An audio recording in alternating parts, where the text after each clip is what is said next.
আসসালামু আলাইকুম প্রিয় দর্শক, আপনারা কি খেয়াল করেছেন গত 2-3 দিনে রাজনীতির অঙ্গনে একটা পরিবর্তন যেন আমি দেখতে পাচ্ছি। এবং সেই পরিবর্তনটা হলো যে এনসিপিতে যাওয়ার জন্য, এনসিপির সঙ্গে মিলিত হওয়ার জন্য কিছু কিছু রাজনৈতিক ব্যক্তিত্বের একটা আকাঙ্ক্ষা, অথবা কিছু কিছু ব্যক্তিত্বকে রাজনীতিতে সম্পৃক্ত, তাদের রাজনীতিতে সম্পৃক্ত করার জন্য এনসিপির একটা চেষ্টা, এটা আমি লক্ষ্য করছি। এবং এটা এ কারণে দেখা যাচ্ছে যে আমাদের দেশে যে রাজনীতিগুলো আছে, আমাদের এখন দৃশ্যত এবং মাঠে খুব প্রকাশ্যে সক্রিয় দল হলো, আমি মনে করি বড় দলের মধ্যে 3টা। একটা হলো বিএনপি, একটা জামায়াতে ইসলামী, একটা এনসিপি। অন্য দলগুলোকে আমি ছোট দল হিসেবে বিবেচনা করি। গণ অধিকার পরিষদ ওটা হারিয়ে যাবে ধীরে ধীরে, কারণ ওর মূল 2 নেতাই দল ছোটো মতো হয়ে গেছে, তাই না? আবার এবি পার্টি, তারাও কোনো নির্বাচনে একটা জোটের মধ্যে ছিল, কিন্তু তারা কোনো আসন না পাওয়াতে, যেহেতু এখন সংসদ কেন্দ্রিক রাজনীতি হয়ে গেছে, কাজে আলোচনায় তারা আবার থাকছে না। আওয়ামী লীগ বাংলাদেশের রাজনীতিতে প্রবলভাবে থাকলেও সরকারি নানা রকম পদক্ষেপের কারণে তারা এখন দৃশ্যত অনুপস্থিত, কিন্তু তারা আছে। তাদের রাজনীতি আলাপটা আমি পরে করছি, আমি আগে এই 3টা নিয়ে কথা বলি। এখন এই 3টার মধ্যে যদি কোনো রাজনৈতিক ব্যক্তিত্ব, যিনি মনে করেন বেশ পরিচিতি আছে এবং কোনো একটা সম্ভাবনা খুঁজছেন অথবা টিকে থাকতে চাইছেন, তারা কিন্তু একটা নতুন প্ল্যাটফর্ম খুঁজবেন, যে প্ল্যাটফর্মে গেলে তার ভবিষ্যৎ উজ্জ্বল হবে। এখানে কিন্তু এটা যেমন আছে, আবার বিপরীত দিকে এনসিপির মধ্য থেকেও একটা প্রবণতা কাজ করছে। তারাও কোনো কোনো রাজনৈতিক ব্যক্তিত্বকে তাদের দলে ভেড়ানোর চেষ্টা করছেন, যে ভেড়ানোর মাধ্যমে তারা তাদের দলকে আরও আলোচনায় নিয়ে আসতে পারেন। এরকম একটা আমি প্রবণতা গত কয়েকদিন ধরে দেখছি। এর মধ্যে সবচেয়ে যেটা বেশি আলোচিত নাম, সেটা হলো ব্যারিস্টার রুমিন ফারহানা। উনি বিএনপিতে ছিলেন, তারপরে বিএনপি থেকে নমিনেশন দেয়নি, এবং উনি বিএনপির নমিনেশন না দেওয়ার জন্য অপেক্ষাও করেননি। উনি নিজেই স্বতন্ত্রভাবে ইলেকশনে দাঁড়িয়ে গেছেন, এবং ওখানে জামাতের প্রার্থী ছিল, বিএনপির জোটের প্রার্থী ছিল, সবার সঙ্গে একা ফাইট করে স্বতন্ত্রভাবে উনি বিজয়ী হয়েছেন। বাংলাদেশে স্বতন্ত্রভাবে নির্বাচন করে কোনো নারীর জয় আমার যদ্দূর মনে পড়ে, এটা রুমিন ফারহানাই একমাত্র ব্যক্তি। তো যাই হোক, উনি বিজয়ী হয়েছেন, এবং উনি বাংলাদেশের খুবই একটা পরিচিত মুখ। বিভিন্ন মিডিয়াতে ওনাকে দেখা যায় সরব উপস্থিতি। আওয়ামী লীগ যখন বিএনপিকে একদম কর্নার করে রেখেছিল, তখনও সংসদে রুমিন ফারহানার আমরাও সরব উপস্থিতি আমরা দেখতে পেয়েছি। রুমিন ফারহানা দল থেকে সে স্বীকৃতি পায়নি, অথবা ভুল বুঝাবুঝি হয়েছে, আমি বলতে পারবো না, কিন্তু উনি নমিনেশন পায়নি বিএনপি থেকে, উনি এককভাবে নির্বাচিত হয়েছে। হয়তো অনেকে ভেবেছিল যে নির্বাচিত হতে পারলে হয়তো তাকে বিএনপি আবার ফেরত দেবে, কিন্তু সে ধরনের কোনো সম্ভাবনাও দেখছি না। রুমিন ফারহানার দিক থেকে যে সে ধরনের কোনো প্রচেষ্টা ছিল না, সেটা আমি বলতে পারবো না, কারণ আমার কাছে দৃশ্যত মনে হয়েছে একটা প্রচেষ্টা ওনার ছিল। সেটা কীভাবে ছিল সেটাও বলি। আপনার মনে আছে নিশ্চয়ই আপনাদের, যে সংসদ সদস্য যেদিন শপথ হয়, সেদিন কিন্তু বিরোধী পক্ষের একটা দাবি ছিল যে সংবিধান সংস্কার পরিষদের সদস্য হিসেবে শপথ নিতে হবে। সেই সংবিধান সংস্কার পরিষদের সদস্য হিসেবে কিন্তু স্বতন্ত্র সদস্য হয়েও রুমিন ফারহানা শপথ নেননি, এবং এই না নিয়ে উনি বুঝিয়েছেন যে বিএনপি যেভাবে ভাবছে, ওনার ভাবনার সঙ্গে বিএনপির ভাবনা মিল আছে। আমি ওটা দেখে প্রাথমিকভাবে মনে করেছিলাম হয়তো বিএনপি তাকে আবার নিয়ে নেবে, কিন্তু বিএনপি তা করেননি। আমি যতটুকু জেনেছি যে রুমিন ফারহানার সঙ্গে এনসিপির একটা যোগাযোগ চলছে, এটা কোন পক্ষ থেকে চলছে তা বলতে পারবো না, তবে এনসিপির একজন নেতা তো প্রকাশ্যে আমার কাছে এটা স্বীকারও করেছেন যে রুমিন ফারহানার সঙ্গে তাদের একটা যোগাযোগ হচ্ছে। এখন আমরা হাইপোথেটিক্যালি ধরেন যদি রুমিন ফারহানা এনসিপিতে যোগ দেন, তাহলে কিন্তু এনসিপির অবস্থানটা একটু পোক্ত হবে। কিন্তু আবার একটা প্রশ্ন উঠবে, রুমিন ফারহানা এনসিপিতে কী হিসেবে যাবেন? আবার সেখানে আরেকটা প্রশ্ন উঠবে, রুমিন ফারহানার সঙ্গে এনসিপির নীতিগত মিলটা কীভাবে হবে?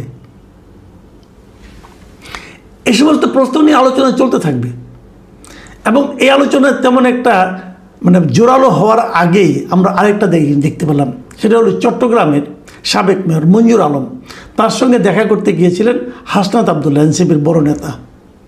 এবং সেখানে ওনারা একটা মিটিং করেছেন, লম্বা মিটিং ছিল।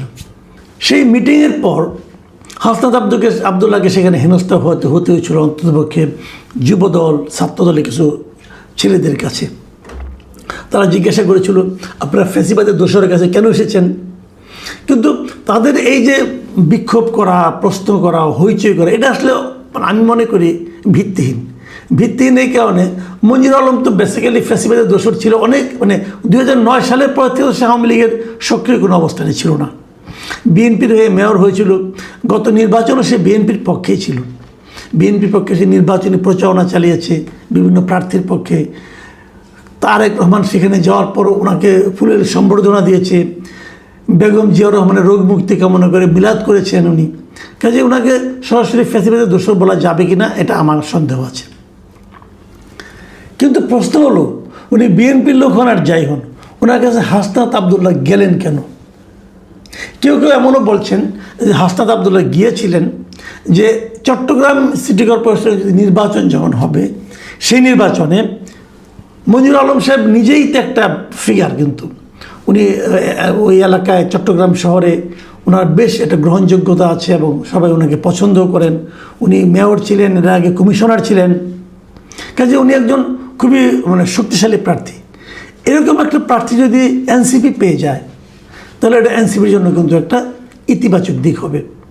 আবার মঞ্জুর আলমের জন্য একটা দলীয় ব্যানার পাওয়াটা তো লাভজনক বটেই।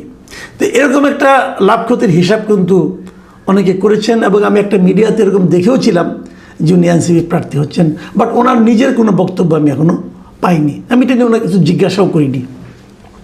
আমি কেবল আলোচনাগুলি বলছি আপনাকে। এই হলো একটা দিক। তো বড় বড় বিগ ফিগারকে তাদের দলে টানার চেষ্টা করছে এনসিপি। আবার আজকে দেখলাম যে 3টা পার্টি, সেই 3টা পার্টি কি এবি পার্টি, আপ বাংলাদেশ ও বৈষম্যবিরোধী ছাত্র আন্দোলন, এখান থেকে 44 জন নেতা আজকে এনসিপিতে যোগ দিয়েছেন আজকে। এবং এরা মোটামুটি আন্দোলনের সময় পরিচিত মুখ ছিলেন। তো এরা যোগ দেওয়ার যে অনুষ্ঠানটা হয়েছে, সেই অনুষ্ঠানে এনসিপির যিনি আহ্বায়ক মিস্টার নাহিদ ইসলাম, উনি একটা গুরুত্বপূর্ণ কথা বলেছেন। গুরুত্বপূর্ণ আমাদের এই আলোচনার জন্য গুরুত্বপূর্ণ আর কি। তিনি বলেছেন যে ছাত্রদল হোক, ছাত্র শিবির হোক, ছাত্র অধিকার পরিষদ, এমনকি ছাত্র লীগ হোক, আমি রিপিট করছি, এমনকি ছাত্র লীগ হোক, তার সাবেক পরিচয় আমাদের কাছে মুখ্য নয়।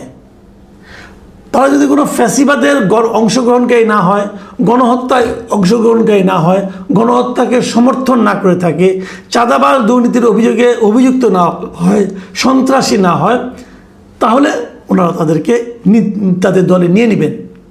এই ছিল মূল বক্তব্যটা। এখানে কিন্তু খুব ইন্টারেস্টিং একটা পয়েন্ট হলো, ছাত্রলীগ হলেও তাদের কোনো আপত্তি নেই। এই জায়গাটাতে কিন্তু একটা বড় ইঙ্গিত আমি দেখতে পাচ্ছি। এমন তাহলে আওয়ামী লীগ হতে পারে, কোনো সমস্যা তো নাই। তার বিরুদ্ধে চাঁদাবাজির, গণহত্যার, দুর্নীতির অথবা ফ্যাসিবাদের দোষর হওয়ার যদি অভিযোগ না থাকে, তাহলে হতে পারে। আওয়ামী লীগের অনেক লিডার কিন্তু আছেন যারা নাকি আওয়ামী লীগ সরকারের সময় কোনো সুবিধা পান না, বরং নির্যাতিত হয়েছেন, তারা হয়তো আসতে পারেন। তাহলে লক্ষ্যটা কি? লক্ষ্যটা হলো এনসিপি তার দলকে বড় করতে যাচ্ছে, এবং সেই বড় করার পদ্ধতি হলো যে অন্য অন্য দল থেকে লোকজনকে ভাগিয়ে নিয়ে এসে তার দলে ঢোকাতে যাচ্ছে। আবার বিপরীত দিকে অনেক লোক আছেন যারা রাজনীতি করতে চান কিন্তু কোনো প্ল্যাটফর্ম পাচ্ছেন না, একা একা কীভাবে থাকবেন, তারাও এনসিপিতে আসতে যাচ্ছেন। দেখুন, এটা হওয়াটা অস্বাভাবিক কিছু না, কিন্তু যে প্রক্রিয়ায় এই কাজগুলি ঘটছে সেটা নিয়ে আমার একটু প্রশ্ন আছে, আমার একটা অবজারভেশন আছে। সেটা হলো, আমার কথা হলো সবাই এনসিপিতে আসতে যাচ্ছে কি মধুর আশায়। এনসিপিতে কি মধু আছে? মধুটা কোথায়? এই বিষয়টা আমি একটু বোঝার চেষ্টা করতেছি যে এখানেই কেন এনসিপিতে এখন কোনো সরকারি দল না, কিন্তু এনসিপি সংসদে থাকা একটা দল, যে দলের 6 জন সদস্য সংসদে আছে, একজন মহিলা সদস্য তারা পাবেন, তাহলে 7 জন হয়ে যাবে। তাহলে 7 জন লোকের একটা দল যারা সংসদে থাকছে, তাদের দলের একজন আপনার লিডার হতে পারাটা হয়তো অন্য অন্য অনেক দলের চেয়ে গুরুত্বপূর্ণ। যেমন গণ অধিকার পরিষদ, এই দলের তো কেউ নেই, যদিও একজন আছেন আমাদের নুরুল হক নূর সাহেব, কিন্তু উনি তো মানে নির্বাচিত হওয়ার পর, এমপি হওয়ার পর, প্রতিমন্ত্রী হওয়ার পর উনি যেন মিডিয়া থেকে হারিয়ে গেছেন। রাশেদ খান উনি তো বিএনপিতেই জয়েন করেছেন। তো এই দল কিন্তু ধীরে ধীরে বিলুপ্ত হয়ে যাবে আমার ধারণা। এটা তো টু ম্যান পার্টি ছিল এতদিন, সেখান থেকে অনেকে চলে আসতে পারেন, এগুলো হবে। এবি পার্টি ধীরে ধীরে কী হবে আমি জানি না। এবি পার্টি দুজন বড় নেতা আছেন যাদেরকে মিডিয়াতে আমরা দেখতে পাই।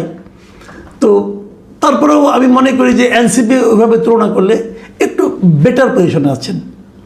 কিন্তু আরেকটা প্রশ্ন আমার আছে, এই যে এবি পার্টি অথবা আপ বাংলাদেশ, এই যে পার্টিগুলোর লোক এনসিপিতে জয়েন করলো, এবি পার্টি এবং আপ বাংলাদেশ সম্পর্কে কিন্তু একটা প্রচারিত একটা ধারণা ছিল যেগুলো জামাতেরই বি অথবা সি টিম, এরকম একটা টিম ছিল। এবং এনসিপি যখন জামাতের সঙ্গে মিলে ইলেকশন করলো তখন সবাই এটাও বললো যে আসলে মূল বি টিম হচ্ছে এনসিপি। তো এরা যদি সি ডি, এরা যদি এসে বি এর সঙ্গে মিলিত হয়, এতে কিন্তু অবাক হওয়ার কিছু নাই। হয়তো জামাত সিদ্ধান্ত নিয়েছে এত উইং আর রাখবো না, মূল উইং একটাই থাকবে। এখন আপনি তো বলবেন যে এনসিপিকে জামাতের এ টিম বি টিম বলাটাকে ঠিক হচ্ছে কিনা, হয়তো ঠিক হচ্ছে না। কিন্তু একটা কথা বলেন, একটা জোটের মাধ্যমে নির্বাচন করেছে জামাত এবং এনসিপি, তো মূল দল তো জামাত। তো এখন বিরোধী দলের হুইপ হচ্ছে কে? এনসিপির যিনি প্রধান নাহিদ ইসলাম তিনি। এটা আমার কাছে একটু অস্বাভাবিক লেগেছে। জামাত তো তার দল থেকে কেউ হুইপ বানাবে, কারণ যখন এনসিপির থেকে একজন হুইপ হয়ে যাচ্ছে, চিফ বিরোধী দলীয় হুইপ হচ্ছেন, বিরোধী দলীয় চিফ হুইপ হচ্ছেন নাহিদ ইসলাম, তাহলে কি হচ্ছে যে সংসদে যে সিদ্ধান্তগুলো জামাত নেবে এনসিপিও তার সঙ্গেই থাকবে, কারণ পুরো বিরোধী দলের চিফ হুইপ তো নাহিদ ইসলাম। কাজেই ওখানে জামাত এবং এনসিপির কিন্তু মতবিরোধের কোনো সুযোগ থাকছে না। কিন্তু তাহলে এনসিপি যে একটা আলাদা রাজনৈতিক দল, সেই বৈশিষ্ট্য কিন্তু আর থাকছে না। এই যে আলাদা রাজনৈতিক দলের বৈশিষ্ট্যটা হারিয়ে ফেলা, এটা আমি মনে করি একটা রাজনৈতিক দলের জন্য এর চেয়ে মানে বড় দুঃখের আর কিছু হতে পারে না। তো এভাবে মানে জামাতে ইসলামের একটা অঙ্গ দল হিসাবে অথবা বি পার্টি হিসাবে জামাত ইসলামের বি টিম হিসাবে থাকতে পারাটা একটা দলের জন্য কতটুকু সম্মানজনক আমি জানি না। কিন্তু তারপরও এই যে এত বিশ্লেষণ করলাম, এখানে অনেক নেতিবাচক কথা বললাম, তারপরও আমি কিন্তু মনে করি এদেশের অনেক মানুষ প্রধান দুই রাজনৈতিক দলের বিপরীতে একটা তৃতীয় পার্টি খুঁজতেছে। এবং আগামী নির্বাচন পর্যন্ত আওয়ামী লীগের কী হবে আমি জানি না। আমি ধারণা করি এই যে হয়তো আগামী নির্বাচনের আগে আওয়ামী লীগ তার রাজনৈতিক অধিকার ফেরত পাবে।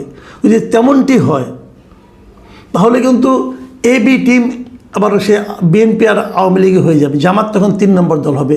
কিন্তু জামাত দলটার একটা সমস্যা হলো ওটা তো হুটহাট জয়েন করা যায় না, ওখানে একটা ধারাবাহিকতা, ওটা একটা ক্যাডার পার্টির মতো নিচে থেকে ধীরে ধীরে ধীরে ধীরে উঠতে হয়।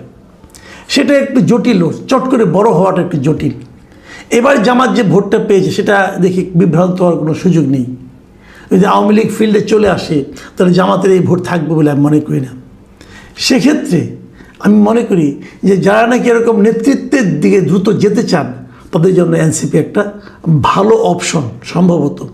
কিন্তু সেক্ষেত্রে এনসিপির জন্য যেটা করণীয় সেটা হলো কারো বি টিম হয়ে যদি আপনারা থাকেন, আপনারা যদি নিজস্ব স্বকীয়তায় উজ্জ্বল হতে না পারেন, নিজস্ব একটা রাজনীতি যদি জনগণের সামনে আপনারা উপস্থাপন করতে না পারেন তাহলে কিন্তু হবে না। এখন নিজস্ব রাজনীতি আপনি কীভাবে উপস্থাপন করবেন? আপনারা বলছেন যারা চাঁদাবাজি করেছে, যারা দুর্নীতি করেছে তারা যেন তাদের দলে না আসে। তো সেরকম ঘটনা তো আপনার দলের মধ্যেও আছে, আপনি দলের অনেক শীর্ষ নেতার বিরুদ্ধে অভিযোগগুলো আছে, সেই অভিযোগগুলো আপনি কীভাবে দূর করবেন? আমি চাই ব্যক্তিগতভাবে যে এনসিপি একটা নতুন দল হিসাবে, ইমার্জিং পলিটিক্যাল পার্টি হিসেবে এগিয়ে আসুক। এবং সেটা করার ক্ষেত্রে আমি যে আলোচনাগুলি করলাম এগুলি আমি বিভিন্ন সম্ভাবনা এবং সমস্যা, প্রতিবন্ধকতা এগুলো তুলে ধরলাম। এগুলিকে মাথায় রেখে যদি এনসিপির নেতৃত্ব অগ্রসর হয় আমি মনে করি সামনে হয়তো আমরা একটা বিকল্প রাজনৈতিক দল পেতে পারবো। প্রিয় দর্শক, এখন এ পর্যন্তই। আল্লাহ হাফিজ।